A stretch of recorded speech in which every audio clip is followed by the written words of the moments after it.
Magandang oras mga kababayan, mga ka-Golden Boy. Yung sinabi ko sa isang vlog ko na ang talagang kinakatakutan daw ng IRGC or ng itong Ayatollah regime na ito na nagbigay ng problema sa mamamayan dyan sa Iran. Malaking problema kasi bukas mayroong bibitahin na 5 ayon sa balita. Mga protestors yun nung nakaraang protesta. Yung mga leader daw, yung nakitang parang mga leader, yun yung kanilang bibitayin ngayon ng IRGC. Habang mayroong ceasefire, ay talagang nangangati yung kamay ng IRGC. Gustong palaging mayroong mamatay. Kaya sintensyahan nila ng kamatayan yung mga protestors. Kaya ito meron tayong video courtesy ng Arc El Paso. El Paso, parang Latin, no? At dito sasabihin itong Iranian, itong naka-tuxedo dito sa kanan, sinabi niya na hindi si Donald Trump ang kinakatakutan ng mga IRGC na yan. Kinakatakutan ng IRGC, kaya pinagpapatay ng IRGC yung mga aktivista dahil natakot sila na bibitayin sila ng mamamayang Iranians. Yun nga yung tinatawag ko na zombie herds, parang zombie. Marami yan yung mga nagprotesta noon, ang dami-dami noon. Kaya nga 37,000 yung namatay sa pamamaril na protestors. Grabe, shooting spree. Fully automatic yung mga baril. Grabe, kaya bagsakan yung mga protestors, takbuhan yung buhay. Kaya takot na takot talaga ang IRGC sa mga mamamayan na ito na nagprotesta. Kaya pinag-isa-isa nila, hinuhuli nila para mawala na yung mga leader, yung kanilang inuuna. Kasi pag mahina na to sila, halimbawa, panalo sa girang Amerika and then uuwi na sa Amerika si Trump. Siyempre maiwan ng IRGC government na pilay na. Yan yung panahon na atake yung mamamayang Iranians. At hatulan sila nito, hatulan sila ng kung ano man yung ginawa nila sa mga protestors. Baka yun din ang gagawin ng protestors sa kanila sa panahon na wala na silang power sa Iran. Katulad kay Saddam Hussein, di ba? Mamamayan ang nagsintensya kay Saddam Hussein. Kaya ito, atin pakinggan ang balita galing sa Arc El Paso Channel. The people are increasingly convinced that there's only one way out of it, and that's overthrowing the Iranian regime by the Iranian people. And currently there is a ceasefire on the outside, but on the inside, as you mentioned, there are still reports the regime is escalating against its own people. Why? Well, the regime fears its own people much more than foreign war and bombs because this regime can sustain foreign attacks as they have done so far. But their Achilles heel, their vulnerability is their own people. Tama pala ko, ng IRGC government. Achilles heel nila ang mga protestors. Ang mamamayan ng Iran na galit na sa kanila dahil ang pera ng Iran ay ginagastos lamang sa paggawa ng mga missiles, ng nuclear, ng underground. Di ba? Ang $1 ay 1.3 million reals na . Kaya ang pera ng Iran ay sako-sako na versus $1 lang. Kaya bagsak na talaga ang Iran, mga kababayan, dahil dito sa IRGC na to. Kaya pala hindi sila takot sa bomba ni Trump pero takot sila sa mamamayang Iranian.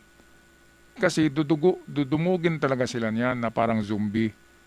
Pagkatapos nitong gera, iwanan ni Trump yan, talagang mag-revolt ang mga taong yan. Makikita nila, wala ng power ang IRGC. Kaya atake ng mga yan. Yan ang katapusan ng IRGC diyan. Sintensyahan sila ng mga taong kanila ring sinintensyahan ng binigyan nila ng hatol na kamatayan.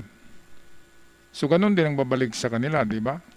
In every action there is opposite reaction, ganun yun . Alangan naman na sampalin ka sa kaliwa, and then ipasampal mo pa ang kanan. Yun yung sabi sa ano eh, kapag sampalin ka sa kaliwa, ipasampal mo yung kanan para balanse. Okay, so ito na nga, kumpirmado na dahil sa takot ng ARGC sa revolusyon ng mamamayan ng Iran, pinag-isa-isa nila yung mga aktivista paghuli ang dinhatulan ng kamatayan para terror factor, di ba? Gugulatin nila ang mga aktivista, ginugulat nila through execution. Iniisa-isa nila iniisa-isa yung mga protestors. Grabe talaga ang regime na to. Much of the population are actually against this regime. Remember, just in January of this year, we had major uprising engulfing all 31 provinces of the country. People chanting death to the dictator, death to the oppressor, be it the Shah or the supreme leader, making it very clear that the desire of the people is, to bring about the change in the country. That's why the regime is so paranoid. As soon as the prospect for ceasefire or ending the war looms, they're thinking what's going to happen to the population Ayun, so may who are going to paranoia take na pala advantage tong of the mga situation. IRGC kasi kapag sabi ko na matalo sila, ay atakihin sila ng mamamayan. Di ba, mga kababayan? Kasi talagang oppressive, suppressive ang regime na yan. At grabe, hindi makatao yan. Demonyo talaga. Grabe, pinagpapatay yung January, 340. Pagdating ng February, nung nakarang buwan, 307 yata. Yun, binitay lang yun ha. Iba yung pinagbabaril na 36,000 mahigit sa protesta. Grabe. Nag-hire pa naman ng Basij Group na tinatawag Basij Militia. Nag-hire pa ang Ayatollah Khamenei para murderin yung mga nagprotesta. Grabe. At yung mga bala, pinagbabayad pa yung mga magulang nang namatay sa bala daw na gasto sa pagbaril. Talagang mga hinayupak. Sana mamayang gabi sasaniban ako ng espiritu ni Archangel Michael eh. At ako na lang aatake diyan sa bukas. Sana bigyan tayo ng Diyos ng power na ganyan. Kahit sa panaginip lang ay gigirahin ko yung na yan eh. Yung IRGC na yan. Grabe, kung mayroong totoong anghel ng Diyos ay sana pupunta dito, di ba? Pupunta dito sa lupa at tutulungan tong mga taong to. Grabe, kawawa naman. Ngayon lang ako nakarinig ng ganitong klaseng gobyerno eh. Yung sa Cambodia, yung kay Pol Pot, hindi naman ganito ka-oppressive at suppressive. Grabe talaga tong Ayatollah na to. Ito yung talagang kalaban ng Diyos to na na pumapatay talaga ng tao. Grabe. Okay, balik tayo sa balita.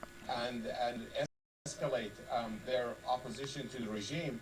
And escalate their opposition to the regime, but also confront the Revolutionary Guards.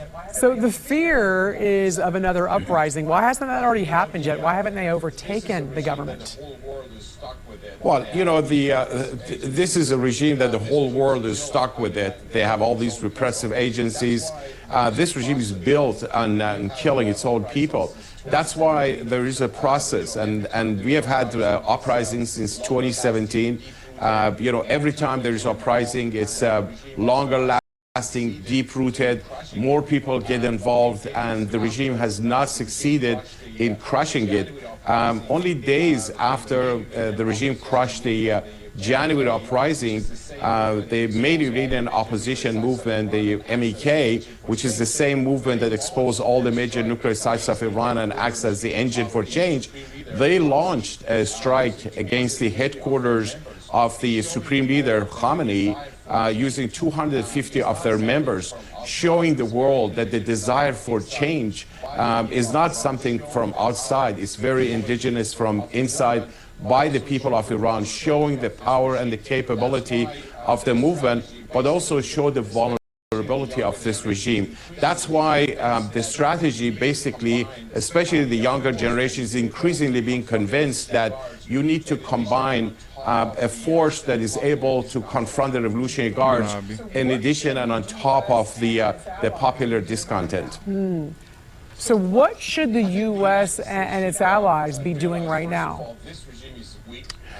I think the United States should realize, first of all, this regime is weak and vulnerable despite all the, smoke screen. They are badly, weakened, not just as a result of the war, but also threatened by their own people. Second, realize that change will have to come by the people of Iran. Third, there is an organized force that has a history of fighting the regime, but has all the characteristics to bring about change, but also for the future of Iran. This movement is led, actually the opposition is led by a woman, Mrs. Mariam Rajavi. She has introduced a 10-point platform for the future of Iran based on separation of religion and state, freedom of press, freedom of political parties, freedom of religion, gender equality, free market economy, and a non-nuclear republic form of government. She announced the provisional government, and she promised an election, free elections, within 6 months after the fall of the Ayatollahs that would lead to the formation of a national and constituent assembly so that the true representatives of the people can lead the nation. This is, the alternative is already there. So that's the one thing that the Iranian regime doesn't want the outside world to even look at it. And they want them to just continue, going back and forth with the regime, searching for moderates, searching for negotiations. None of those things are eventually going to lead to peace in the region or ending the hostilities. That's why I think it's so important for the administration to focus, number one, on the executions, because the regime escalated the execution of political prisoners who wanted to bring about change. They need to condemn it very forcefully, very clearly, but also siding with the people of Iran, standing. Hindi lang intervention ng mga anghel ng Diyos, kundi intervention talaga ng makapangyarihang presidenteng walang iba kundi si Donald Trump. Tanging si Donald Trump lang ang makasave nitong bibitayin bukas. At meron na palang si Mariam Rajavi Mariam, yung parang uupo na pagkatapos ng gera diyan kapag magkaroon ng revolusyon. Merong uupo na isang matalinong Iranian, babae pala yun, Mariam Rajavi. At maganda yung kanyang mga yung sinabi kanina ng mga gustong mangyari ng leader na yon. Walang nuklear, lahat ay parang democratic yung kanyang gagawing mga reforma. Kaya maganda yun, si Mariam Rajavi. Sana narinig ni Trump to para kausapin ni Trump yung Mariam Rajavi na yun, mga kababayan. Kaya nasa kamay lang pala ng mga Iranian Kaya takot na takot ang IRGC sa mga Iranian. Tunay na mga Iranian kasi ang IRGC na yan ay galing yan sa iba't ibang sulok ng Middle East na mga extremist, terrorist, Islamic group. Hindi yan mga talagang Iranian, kaya wala silang awa sa mga Iranian na pinagbabaril nila. Paki-comment sa ating comment section anong masasabi nyo dito mga kababayan sa pinahayag nitong mama dito na isang Iranian tungkol sa ang totoong kinakatakutan pala ng IRGC ay ang talagang mamamayan ng Iran dahil nga sa napakalaki nilang kasalanan dito. Grabe. Paki-comment mga kababayan anong masasabi nyo. Ako magpaalam na. Maraming salamat sa lahat at huwag kalimutan mag-subscribe. Hanggang sa muli. Paalam.